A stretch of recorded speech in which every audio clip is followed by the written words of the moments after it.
Ndiaga Sylla, expert électoral, affirme que sa conviction quant à l'irrégularité de la radiation d'Ousmane Sonko n'a jamais changé.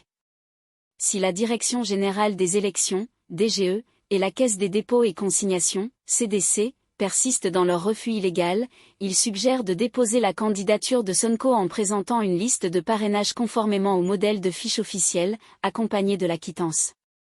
délivrée par la CDC en l'absence de l'attestation. Il recommande également de faire constater par exploit d'huissier le refus de l'administration, se référant à une décision du Conseil constitutionnel de 2007 dans l'affaire Ndiaga Sylla.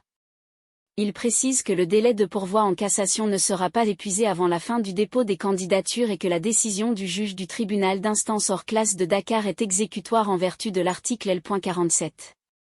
Il rappelle que l'agent judiciaire de l'État, AJE, dispose de 10 jours à compter de la notification de la décision pour faire un pourvoi en cassation, tandis que la partie adverse, Ousmane Sonko, a 8 jours pour produire sa défense. Ndiaga Sylla souligne que c'est au Conseil constitutionnel d'apprécier la protection du droit fondamental de vote et la liberté de candidature.